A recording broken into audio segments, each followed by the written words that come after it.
안녕하세요. 저는 지금 고3, 중1 두 아이를 혼자 키우고 있어요. 매번 여기 사연을 들으면서 같이 화도 내고 답답해 하기도 하고 응원도 하고 그랬는데 오늘은 제가 여러분께 위로도 듣고 조언을 듣고 싶어서 이렇게 사연을 보내요. 저는 남편과 2년 전에 이혼했어요. 처음에 이혼을 결심할 때는 정말 막막하고 잘 살 수 있을까 하는 걱정이 많았어요. 사실 여자 혼자 두 아이를 키운다는 건 쉬운 일이 아니잖아요. 하지만 아이들의 적극적인 지지와 도움 덕분에 이혼을 결심하고 지금은 우리 세 명이 똘똘 뭉쳐서 전보다 더 행복하게 살고 있어요. 이혼이라는 것이 좋은 이야기는 아니지만 그래도 용기를 내어 저의 이혼 이야기를 한번 해볼까 해요. 저와 남편은 결혼하고 나서 원래 살던 곳이 아닌 다른 지역으로 이사를 하고 바로 아이를 가졌어요. 아이가 태어난 후 친정이나 시댁이 다 멀어서 도움을 받을 수 없던 상황인지라 저는 집에서 아이를 돌보게 되었고 남편은 기존에 다니던 회사를 거리상의 문제로 관두고 제 친척 오빠가 운영하는 신발 가게에서 일하게 되었어요. 친척 오빠는 제게는 친절하고 재밌는 사람이었지만 일할 때는 아주 엄하고 예민한 사람이었어요. 그래도 남편에게는 알게 모르게 보너스를 많이 챙겨주기도 하고 아이가 갑자기 많이 아프거나 급한 일이 생기면 편의를 많이 봐주기도 했어요. 그러나 남편은 친척 오빠의 운영 방식에 불만이 많았어요. 하지만 둘째 아들이 아직 어리고 앞으로 애들 앞으로 나갈 돈이 한창이니 어쩔 수 없이 참고 꽤 오랫동안 일하다가 도무지 힘들어서 못 해먹겠다며 친척 오빠와 한바탕 크게 싸우고 관두었어요. 그 후 남편은 자신의 친척이 운영하는 공장의 공장장으로 들어가야겠으니 당시 살고 있던 서울에서 경기도로 이사를 하자고 하더라고요. 그 당시 큰딸이 중3이었고 둘째 아들은 초등학교 4학년이었어요. 멀리 이사를 하다 보니 아이들도 전학을 가야만 했는데 저는 큰딸이 걱정되더라고요. 사실 큰딸이 조금 소심하고 조용조용한 성격이거든요. 그래서 친구도 두루두루 사귀지 못하고 한 친구만 깊게 사귀는 편이에요. 이런 성격의 아이가 이미 무리가 다 지어질 대로 지어졌을 중3 때 전학을 가면 과연 잘 적응할 수 있을지 걱정이 되더라고요. 그래서 남편에게 차라리 1년만 더 있다가 큰딸의 고등학교 입학과 동시에 이사를 하자고 했어요. 그런데 친척의 공장에서는 지금 사람이 없으니 남편에게 빨리 오라고 했었나 봐요. 그래서 어쩔 수 없이 남편은 경기도 친척의 집에서 살고 저와 아이들은 서울에서 살다가 1년 뒤에 경기도로 이사하기로 했어요. 그런데 남편이 경기도의 친척 집에서 출퇴근한 지 일주일이 지나자 눈치 보인다고 차라리 빨리 이사를 오라고 하는 거예요. 그때가 4월이었어요. 이제 학교에서는 단짝이 생기고 노는 무리가 형성되었을 시기인데 전학을 가자니 아이들이 너무 걱정되었어요. 요새 뉴스에서 보면 학교 폭력도 이전과는 다르게 아주 심각하잖아요. 안 그래도 마음이 여린 큰딸이 혹시라도 나쁜 아이들의 표적이 되어 왕따라도 당하게 되면 어쩌나요? 그래서 아직은 아이들 때문에 지금 당장 이사는 안 될 것 같고 차라리 거기 근처에 원룸을 구해서 살라고 했어요. 그랬더니 자기 혼자는 못 살 것 같고 다달이 쓸데없는 돈을 쓰는 것이 아깝다며 일단 빨리 이사하자고 하더라고요. 하도 독촉을 하길래 어쩔 수 없이 남편이 다니는 공장 근처로 집을 알아보는데 교통편 좋고 학교도 가까운 곳에 마땅한 집이 없었어요. 그렇게 또 한 달 정도가 흘러가자 남편은 제게 나는 친척집에서 눈치 보며 사는데 왜 이렇게 집을 못 구하냐며 화를 냈죠. 그러더니 저에게 말도 없이 혼자 대출을 받고 집을 계약하고 와서는 8월에 이사하는 거로 끝냈다고 통보를 하더라고요. 저는 아무리 그래도 우리가 부부인데 제게 말도 없이 혼자서 결정한 것에 너무 화가 났어요. 일단 집을 구했다고는 하니 어떤지 확인을 해보려고 갔는데 신축 빌라라 깔끔은 하지만 앞뒤로 다 빌라 짓는다고 공사 중이고 학교도 엄청 멀었어요. 그리고 너무 외져서 여기서 정말 사람 하나 납치당해도 아무도 모르겠더라고요. 대형마트도 엄청 멀어서 가려면 버스를 타고 가야만 했어요. 저는 왜 이런 곳에 상의도 없이 대출까지 받아서 집을 구했냐고 뭐라고 했지만 남편은 제 말은 듣지도 않았고 자기는 눈치를 보면서 살고 있다며 내 생각은 어떻게 하나도 하지 않냐고 자기 입장만 구구절절 얘기하더라고요. 저는 어차피 집에 있으니 그렇다 치고 아이들의 입장은 하나도 생각하지 않은 채 자신이 힘든 것만 얘기하는데 정말 어쩜 사람이 이렇게 이기적일 수도 있나 싶더라고요. 앞뒤가 꽉 막힌 남편과 대화라는 것을 시도하자니 정말 벽에다 대고 말을 하는 것 같아 저도 그냥 말하다 말고 지쳐서 집으로 혼자 돌아왔어요. 그 뒤로 저는 서울에서 혼자 아이들을 돌보며 이사 준비를 했네요. 그렇게 시간이 흘러 8월이 되어 저와 아이들은 원치 않는 이사를 하고 짐도 어느 정도 정리하며 아이들의 전학까지 완료했어요. 그런데 서울은 고등학교가 평준화되어 입학할 때 추첨으로 입학하지만 저희가 이사한 경기도는 비평준화 지역이어서 중학교 3학년 겨울에 연합고사라는 시험을 봐서 고등학교에 입학하더라고요. 만약 연합고사를 제대로 보지 못하면 다른 지역 고등학교에 가야 했어요. 그런데 평소에는 연합고사를 잘 보지 못해도 다들 충분히 갈 수 있었지만 우리가 이사 올 당시 이 지역 중3 학생 수가 고등학교 입학 정원보다 많아 필수적으로 300명 정도는 다른 지역으로 가야만 했어요. 즉, 다른 연도와는 다르게 이번에는 연합고사를 형식적으로가 아닌 정말 제대로 잘 봐야지 원하는 고등학교에 갈 수 있는 상황이었죠. 이러한 상황에서 다른 학생들은 3월부터 준비를 해왔던 연합고사를 큰딸은 9월부터 준비를 해야 했어요. 남들보다 늦게 시작했기에 친구들을 따라잡으려면 매일 밤 늦게까지 공부를 해야만 했죠. 학교 적응하기도 힘든 와중에 학업 스트레스를 받는 큰딸을 보니까 자기만 생각하는 이기적인 남편이 정말 원망스럽더라고요. 남편이 1년만 원룸 구해서 살았으면 아이가 저렇게까지 스트레스 안 받아도 됐을 거잖아요. 이제 고작 16살밖에 되지 않은 저 체구도 작은 아이가 극심한 학업 스트레스로 잠도 못 자고 위장병까지 와서 밥도 제대로 먹지 못했어요. 저는 안쓰러워 죽겠는데 남편은 그런 딸을 위로해주지는 못할 망정 왜 그리 약해 빠졌냐고 뭐라고만 하더라고요. 보는 제가 정말 다 섭섭하고 화가 났죠.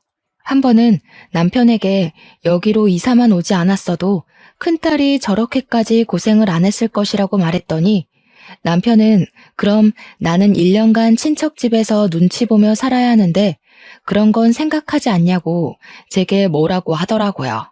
남의 자식도 아니고 자기 자식이 저렇게 고생을 하는 것을 보고도 여전히 자기만 생각하는 남편을 보니 정말 저런 것도 아빠인가 싶더라고요. 그래도 어쩌겠나요. 이미 이사는 왔고 아이는 이제 서울 중학생이 아닌 경기도 중학생인 것을요. 정말 많은 걱정을 했지만 큰딸이 제 생각보다 내면이 강한 아이였는지 학교에서도 절친이 생기며 적응을 완벽하게 잘했고 이어지는 중간고사에서도 전교 10등 안에 들었어요. 그 후에도 학교 생활을 무난하게 했습니다. 연합고사도 짧은 시간 준비했음에도 좋은 성적이 나와 집 근처에 원하는 고등학교로 입학할 수 있었어요.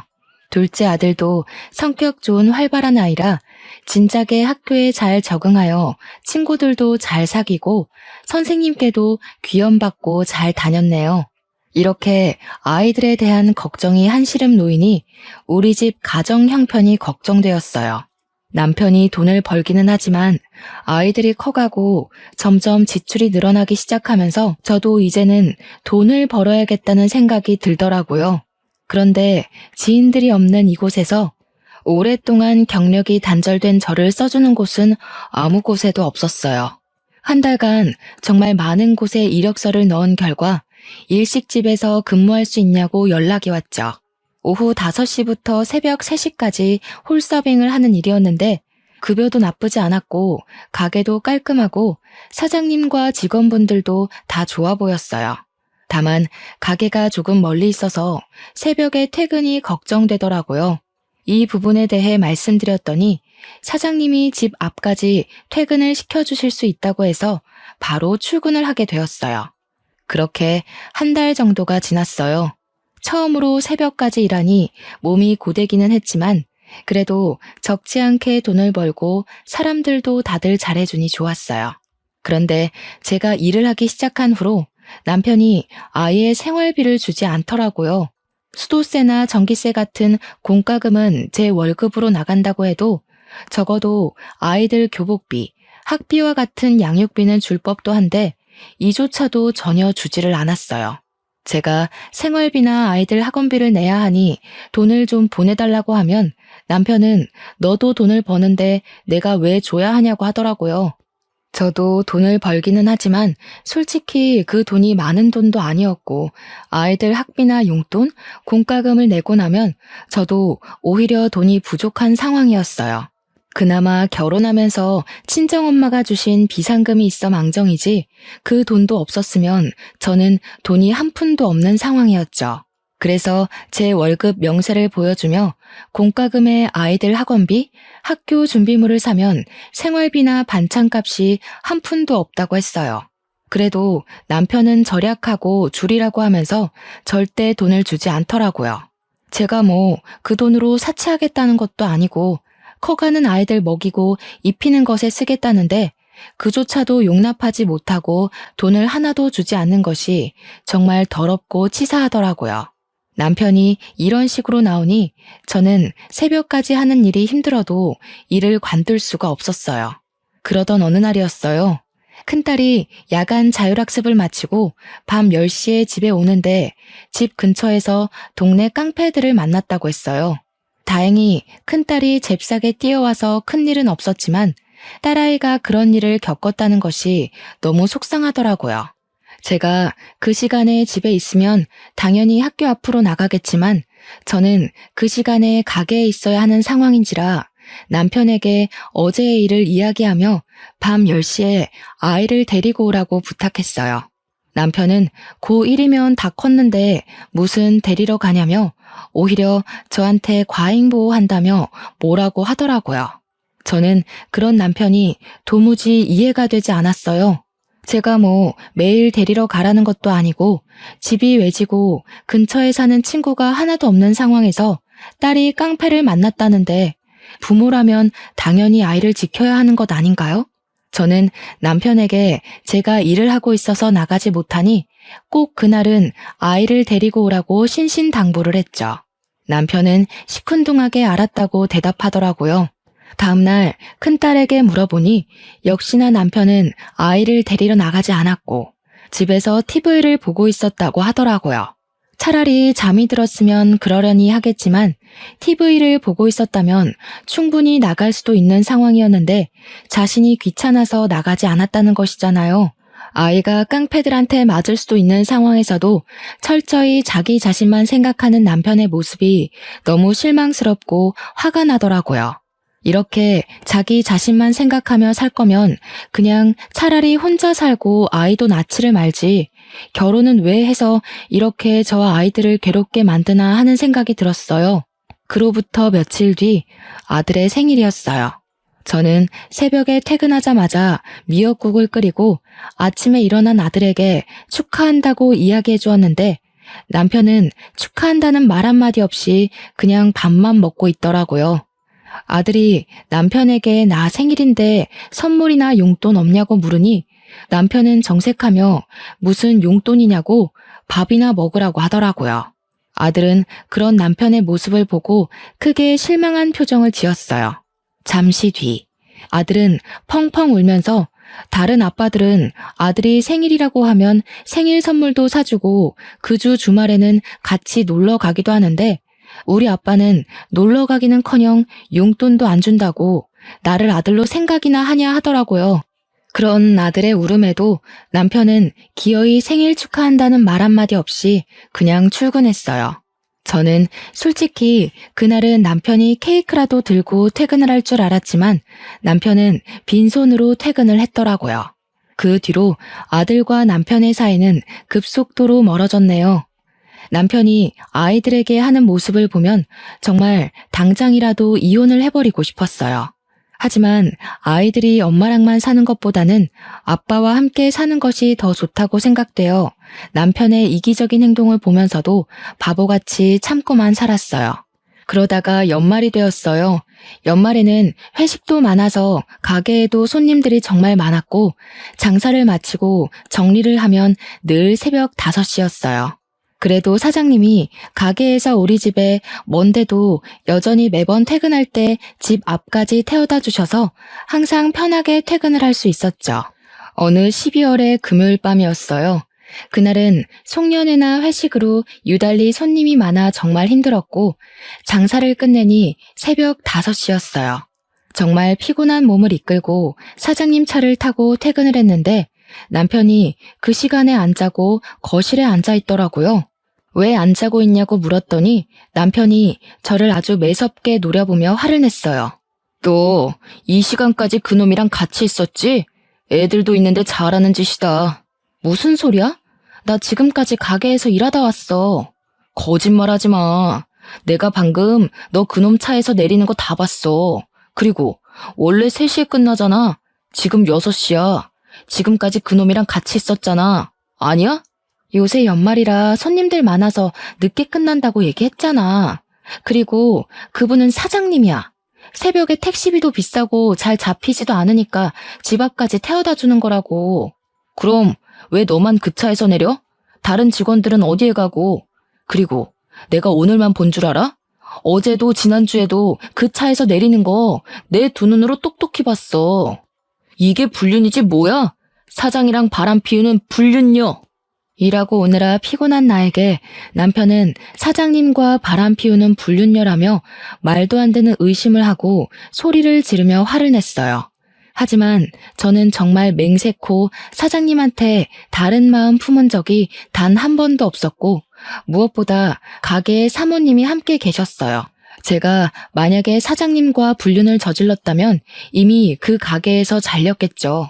그리고 사장님이 저만 태워다 주는 게 아니라 전 직원 다 태워주는데 우리 집이 가게에서 제일 멀어서 제가 제일 늦게 내리는 것 뿐이거든요.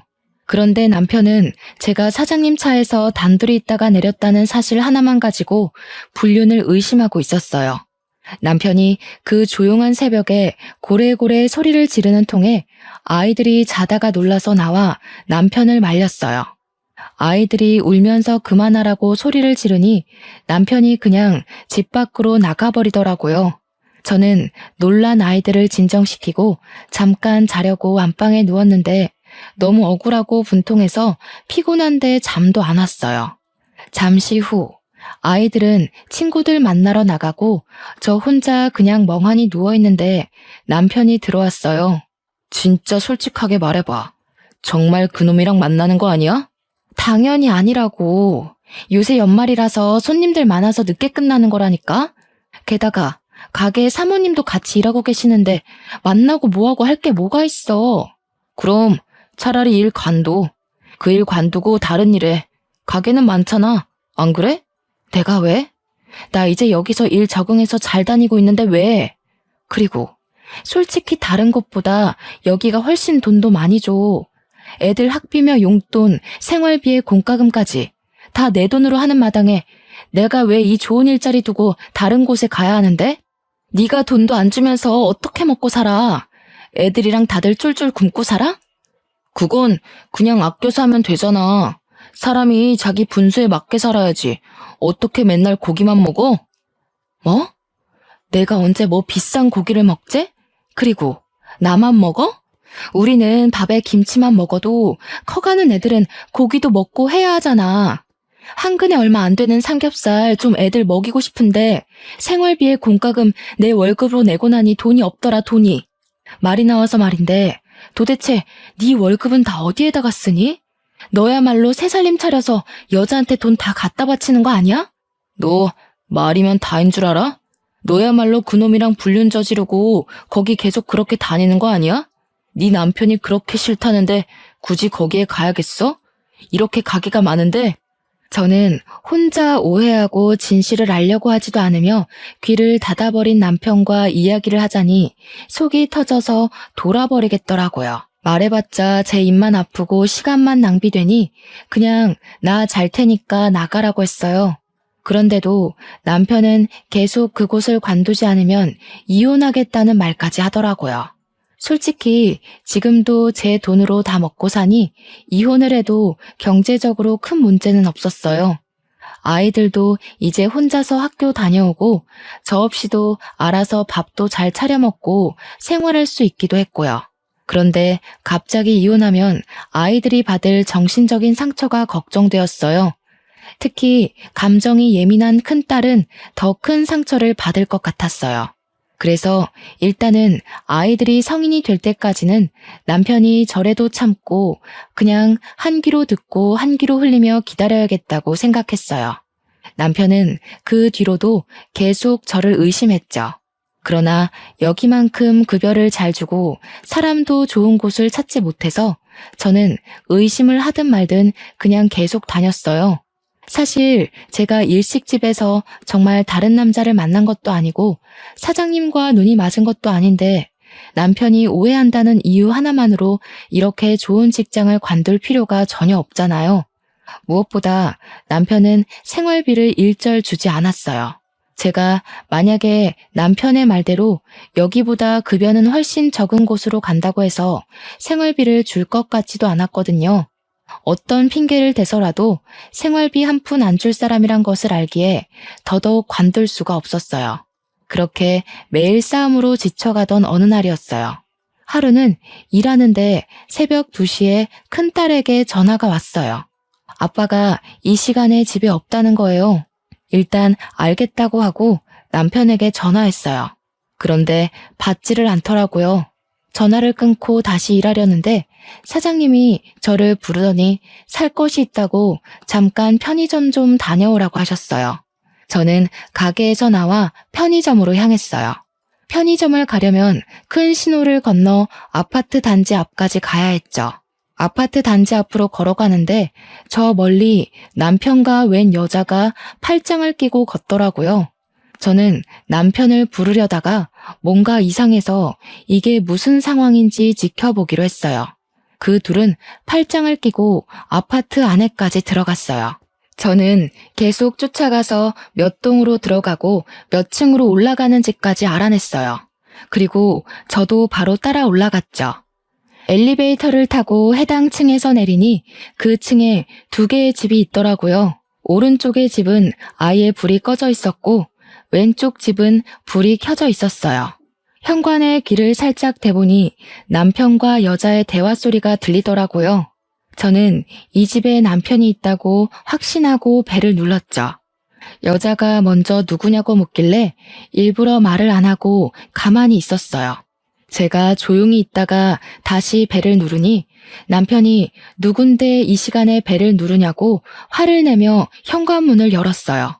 그런데 제가 그 앞에 서 있는 모습을 보고 깜짝 놀라더라고요. 네가 왜 여기 있어? 이 집은 어떻게 알고 온 거야? 너야말로 집에 있어야 할 이 시간에 이 집에 저 여자랑 왜 있니? 희진이가 전화 왔더라. 새벽에 잠깐 깼는데 네가 없다고. 아, 이렇게 2집 살림해서 우리 아이들 키울 돈이 없었니? 그래? 그래놓고 나한테 불륜을 저지르느니 마느니 방귀 낀 놈이 성낸다더니 딱 그 꼴이네. 여보, 누구야? 누구길래 이렇게 화를 내? 아이 이야기는 또 뭐고? 여보? 지금 상황 보면 모르시겠어요? 이 사람 원래 저랑 결혼해서 애가 2이나 있는 유부남이에요. 뭐 어차피 저는 이 사람 성격에 질려서 이혼하려던 참이었으니까 그쪽이 이 남자를 가지든 말든 알아서 하세요. 소영아, 아니야. 이 사람 옛날에 한번 만났는데 정신이 좀 오락가락해. 허언증도 있고 좀 그래. 이 시간에 이렇게 다니는 거 보면 모르겠어? 그렇게 병원을 가라는데도 가지도 않고 그러네. 그니까 서영이는 상관하지 마. 알았지? 그냥 정신 나간 여자야. 남편은 저를 정신병자 취급하며 정신 나간 여자라고까지 했어요. 지금 생각해보면 딱히 틀린 말은 아니었던 것 같아요. 자기밖에 모르고 제멋대로 상상의 나래를 펼치고 의심하는 사람과 사느라 그때는 정말 저도 제정신으로 버티기가 힘들었거든요. 정말 아이들이 있으니 버티고 참았지 아이들마저 없었으면 이미 저는 정신병원에 갔을지도 모르겠네요. 아무튼 그런 남편의 말을 상간녀는 그 말을 또 곧이곧대로 듣고 저에게 나가라고 하더라고요. 저는 더 화내고 따져묻고 싶었지만 상간녀와 남편이 나를 밀어내고 문을 닫아버리는 통에 나올 수밖에 없었어요. 아파트 밖으로 나와 다시 정신을 가다듬고 편의점 갔다가 가게에 들어가는데 이 상황이 화가 나는 것이 아니라 오히려 마음이 싹 정리되면서 편안해지더라고요. 그날 홀가분한 마음으로 퇴근하고 집에 오니 새벽 4시였고 남편은 당연히 집에 없었어요. 그때까지 걱정으로 잠을 자지 못하는 큰딸에게 아빠와 연락이 되었는데 잠깐 회사에 일이 생겨서 급하게 나갔다고 했어요. 아무리 못된 남편이라도 아이들에게는 자신을 낳아준 아빠인데 그런 아빠가 다른 여자와 살림을 차렸다는 이야기는 차마 못하겠더라고요. 그리고 큰딸에게 혹시라도 아빠랑 엄마가 이혼하면 어떨 것 같냐고 물어봤어요. 큰딸은 그래도 자기는 엄마 편이라고 하며 이혼하면 오히려 좋다고 하더라고요. 이야기해보니 큰딸은 그동안 남편이 제게 생활비 한 푼도 안 주고 오히려 다른 남자 만난다고 오해했던 것까지 모든 상황을 다 알고 있더라고요. 그러면서 저와 남편이 싸우는 거 보면서 불안하게 사느니 차라리 좀 힘들어도 저와 마음 편하게 사는 게 더 좋다고 말했어요. 그래도 이제 고3인데 부모의 이혼이 신경 쓰이지 않겠냐고 물으니 고3이라서 더 이혼하는 게 좋을 것 같다며 맨날 싸우는 소리 들으면서 불안한 것보다 차라리 이혼하는 편이 덜 신경 쓰일 것 같다고 말했어요. 저와 큰딸의 대화 소리에 둘째 아들도 잠에서 깼어요. 저는 아들이 일어난 김에 아들의 생각도 물어보았어요. 아들도 역시 아빠와 함께 좋은 시간을 보낸 적도 없고 집에 오면 자신들과 함께 있는 것을 귀찮아하고 아빠가 집에 있으면 오히려 더 불안하고 좋지 않다며 이혼하는 것에 찬성한다고 하더라고요. 아이들의 말을 듣고 저는 바로 남편과 이혼을 하기로 마음먹었어요. 사실 저는 이기적이고 아이들조차도 돌보려 하지 않는 남편에게 이미 5만 가지 정이 다 떨어진 상태여서 다른 여자를 만나 무슨 짓을 하든 말든 저는 아무 상관이 없었어요. 항상 이혼하고 싶은 마음은 굴뚝 같았지만 그래도 아이들에게는 이 사람이 아빠인데 이혼한다면 아이들의 마음에 큰 상처를 줄 것 같아 이혼을 못하고 있었거든요. 그런데 남편이 다른 여자를 만나 살림까지 차리는 것을 두 눈으로 확인하고 게다가 아이들도 이혼하는 것에 대해 찬성하는 이 마당에 저는 제가 이혼을 못할 이유는 없다고 생각했어요. 그리고 다음 날 저는 이혼 서류를 준비하고 남편 공장 앞으로 갔어요. 그리고 남편에게 전화를 걸어 잠깐 앞으로 나오라고 했죠. 남편이 나오자 아무 말 없이 이혼 서류를 던져주고 그냥 왔어요. 그리고 집으로 돌아가는데 시어머니한테 전화가 오더라고요. 종태한테 다 들었다. 네가 불륜을 저질렀는데 뭐가 잘한 게 있다고 이혼 서류를 내밀어? 불륜을 저지른 것이 자랑이야? 어머니, 제대로 좀 알고 화를 내세요. 그동안 어머니 아들이 어머니 손주들 크는데 돈 한 푼도 안 줘서 제가 새벽까지 일하며 돈 벌어서 다 먹이고 키웠어요. 그런데 제가 그렇게 일하는 새벽에 어머니 아들은 이미 다른 아파트에서 젊은 여자랑 새 살림을 차렸어요. 그래서 이혼하자고 서류 내민 게 그렇게 잘못이에요? 우리 종태가 그럴 리가 없다. 종태가 얼마나 책임감 강하고 성실한 아이인데 네가 돈을 헤프게 쓰느라 생활비가 다 떨어졌던 거겠지. 그리고 젊은 여자랑 새 살림이라니 말도 안 된다. 네가 오해한 거겠지. 어머니는 남편의 말만 듣고 무조건 다 제 잘못이라고만 하면서 자기 아들에게 사과하고 같이 살라고만 했어요. 시어머니와의 전화를 끊으니 이번에는 남편의 형, 동생이 돌아가면서 전화해서는 제게 불륜 저질러 놓고 뭐가 그리 당당하냐고 뭐라고 했어요. 게다가 남편 회사의 사장님인 친척 형까지 저한테 전화해서 남편이 돈 벌어다 주면 알뜰살뜰하게 집에서 살림이나 잘할 것이지 돈도 헤프게 쓰고 다른 남자까지 만나냐며 뭐라고 하더라고요. 누가 한 가족 아니랄까봐 남의 말은 하나도 듣지 않고 혼자 오해하고 의심하는 게 다들 똑같더라고요. 저는 너무 화가 나서 견딜 수가 없었어요. 이 사람들에게 남편의 잘못을 확실히 알려주기로 했어요.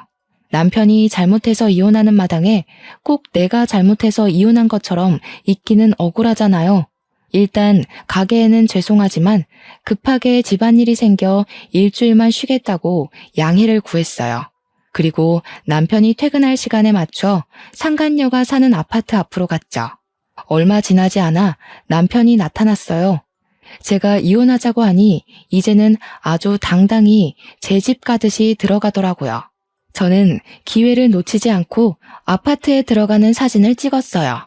또 사진 찍을 것이 있을까 싶어 기다리는데 마침 둘이 팔짱 끼고 다정하게 나오더라고요.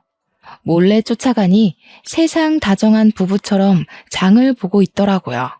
우리 집에서는 한 번도 사지 않았던 비싼 소고기도 장바구니에 넣더니 남편이 자신의 카드로 계산을 하더라고요. 저랑 장을 볼 때는 달걀 한 판도 아깝다며 한 판 다 못 먹으니 10구짜리만 사라던 사람이었거든요. 마트에서도 둘이 딱 달라붙어서 시식 코너에서는 서로 먹여주기도 하며 장을 보는데 볼수록 가관이더라고요. 저는 이 모든 모습을 사진을 찍어 남편의 가족과 친척들에게 보냈어요. 그리고 다들 제가 불륜을 저질렀다고 하시는데 실제로는 이렇게 남편이 다른 여자와 불륜을 저지르는 상태이고 저는 지금 생활비 한 푼도 못 받는 상황인데 이런 상황에서 제가 이혼 서류를 내민 것이 그렇게 욕을 먹을 만큼 잘못한 것이냐고 문자를 보냈어요. 그렇게 문자를 보내고 집에 들어와 쉬고 있는데 남편에게 전화가 왔어요. 너 제정신이야? 아무리 그래도 그렇지 어떻게 내가 서영이랑 만나고 있는 사진을 그렇게 다 보내? 네가 보낸 사진과 문자 보고 우리 엄마 충격으로 쓰러지셨어. 어떡할 거야? 네가 나보고 정신 나간 여자라며. 정신 나간 여자가 무슨 짓인들 못할까? 그리고 너네 가족한테 내가 불륜 저질렀다고 얘기했더라? 내가 진짜 불륜이라도 저질렀으면 이렇게 억울하지라도 않지. 네가 잘못했는데 왜 내가 욕을 먹니? 어머니 일은 안타깝지만 어머니 쓰러지신 게 네 잘못이지 내 잘못은 아니잖아. 안 그래? 사실 시아버지가 지금은 돌아가셨지만 젊은 시절 그렇게 바람을 피우고 다니셨다고 해요. 정말 여자 문제, 돈 문제로 시어머니가 마음고생을 말도 못하게 하셨죠. 그런데 아버지를 절대 닮지 않겠다고 다짐했던 아들이 자기 남편과 똑같은 짓을 하고 이혼당하게 생겼으니 그 충격에 쓰러지신 거죠. 어머니께서 쓰러지신 것은 너무 안타까운 일이지만 이 와중에도 남편은 자신의 잘못은 생각하지도 않고 무조건 다 제 탓으로 돌리더라고요.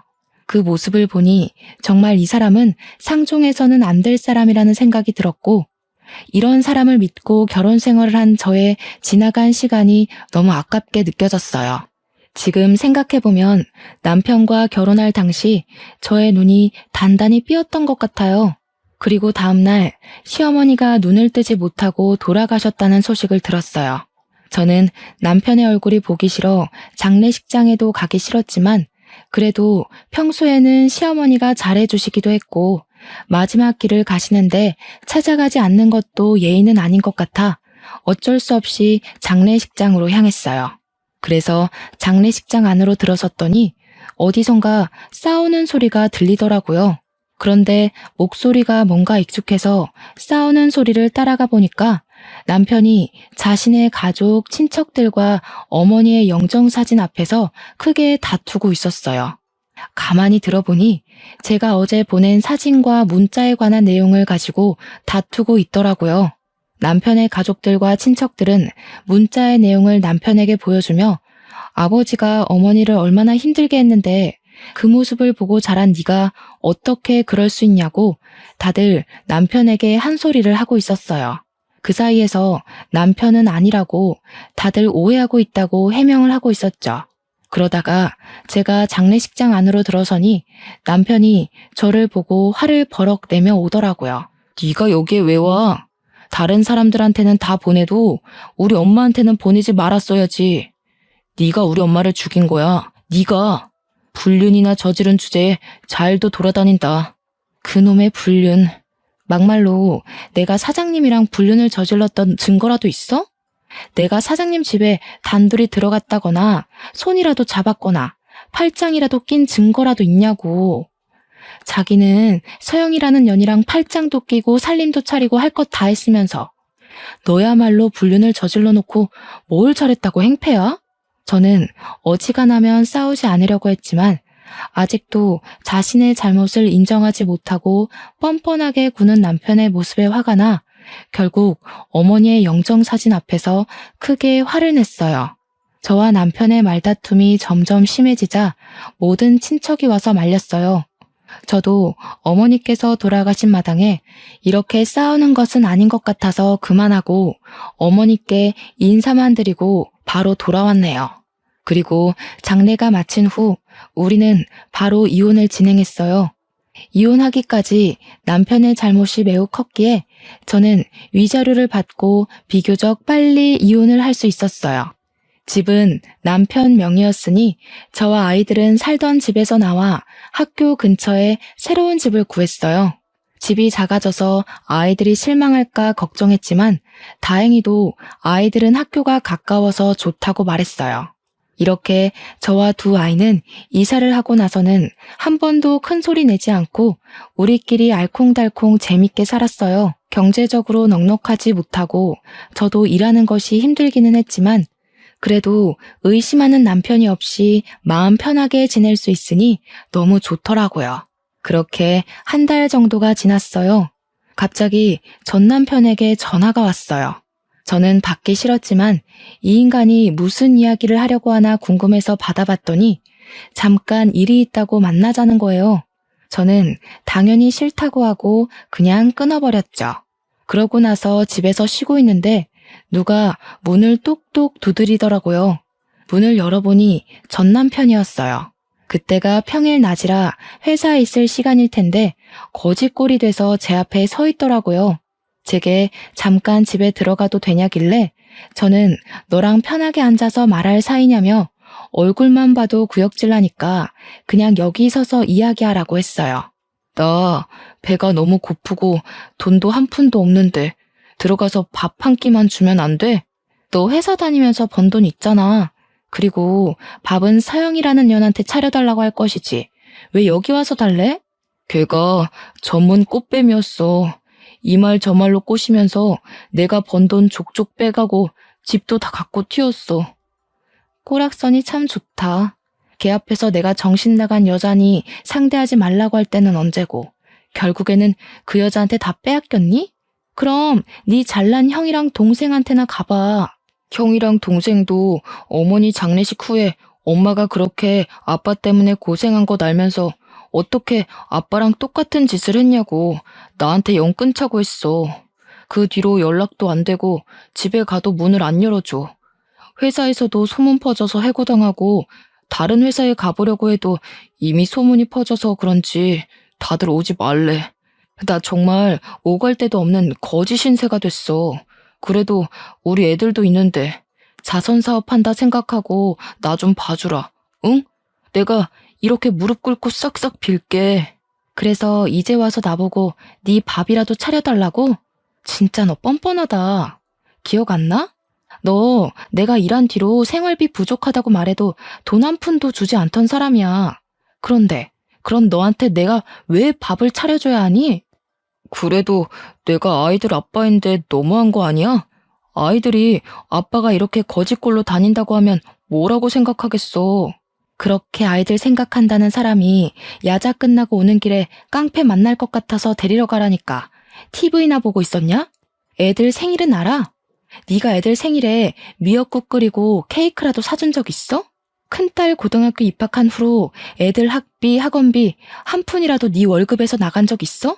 우리 애들은 널 아빠로 생각하지 않아. 그니까 말도 안 되는 소리 짓거리지 말고 당장 꺼져. 지금 안 가면 경찰 부를 거야? 전 남편은 저의 단호한 이야기에도 나가지 않고 계속 무릎 꿇고 빌고 울길래 저는 경찰을 불러서 쫓아내버렸어요. 나가면서도 그래도 한때는 아이들 아빠인데 어떻게 이렇게 매정하냐며 뭐라고 하더라고요. 매정한 게 누군데 저에게 뭐라고 하니 참 기가 막히더라고요. 역시 전 남편은 여전히 자기만 아는 철저히 이기적인 사람이었어요. 그 후에는 아이들 학교 시간에 맞춰서 학교 앞으로 가서 아이들에게 접근해서 아빠 행세를 하려 했지만 솔직히 아이들이 한창 뛰어놀고 싶을 때 놀이동산이나 동물원은 고사하고 집 앞 공원조차도 한번 데려가지 않고 용돈도 한번 안 준 아빠가 아이들이라고 좋겠어요? 아이들도 그런 아빠를 무시하고 매몰차게 거절했다고 해요. 그런 아이들에게 그래도 아빠인데 혹시라도 아빠와 함께 시간을 보내고 싶다면 제 눈치 보지 말고 언제든지 가도 좋다고 했어요. 그랬더니 아이들은 질색하며 그런 아빠와 같이 있느니 차라리 아빠 없이 사는 게 더 낫다고 하더라고요. 그 말을 듣는데 아이들의 마음이 이해가 되기도 하면서 가엾더라고요. 아빠가 있긴 하지만 아빠의 역할을 전혀 하지 않아 차라리 없는 것이 더 낫다고 말하는 아이들의 마음이 어떨까 하는 생각에 너무 짠하고 안쓰러웠어요. 그래도 아이들에게는 아무리 나쁜 아빠여도 아빠는 아빠라고 말하며 너무 아빠를 미워만 하지 말라고 타일렀네요. 그 뒤로는 전 남편은 이제 제게 연락을 하거나 아이들 앞에 나타나지 않았어요. 저도 굳이 알고 싶지도 않고 아이들도 이제는 아빠의 존재를 잊고 살아가고 있네요. 사연을 쓰면서 생각났는데 처음에 제가 전 남편과 결혼한다고 했을 때 친정엄마가 너무 이기적이고 자기 자신만 생각한다며 그렇게 반대를 하셨거든요. 그때는 아니라고 나한테 정말 잘해준다며 엄마가 잘못 본 거라고 우겼는데 결국에는 엄마의 말씀대로 마음고생을 심하게 하고 이렇게 이혼하게 되었네요. 전 남편으로 인해 한창 힘들 때는 엄마의 말을 듣고 그대 결혼을 하지 말았어야 했다는 생각을 하기도 했어요. 하지만 한편으로는 전 남편과 결혼해서 누구보다도 야무지고 속이 꽉 찬 두 아이를 만났으니 그래도 결혼을 통해 제 인생의 가장 큰 보물을 얻었다는 생각도 드네요. 비록 이혼이라는 과정을 통해 아이들에게 본의 아니게 상처를 주긴 했지만 그 상처를 보듬어주고 아이들 아빠 몫까지 최선을 다해 사랑해주며 감사한 마음으로 살아가려고요. 부디 저의 딸은 저와 같은 상황들을 겪지 않고 마음 잘 맞고 이야기 잘 들어주는 좋은 남편 만나 평생 행복하게 살면 좋겠네요. 마지막으로 한창 부모의 사랑이 필요할 시기에 사랑은커녕 부모가 싸우는 것만 보았지만 그래도 사고 한번 치지 않고 잘 자라고 있는 우리 아이들에게 진심으로 고맙고 사랑한다는 말을 전하고 싶네요. 이제 나이가 들어 새벽까지 일하기가 쉽지는 않지만 그래도 힘을 내보렵니다. 저는 두 아이의 엄마니까요. 지금까지 저의 사연을 들어주셔서 감사합니다.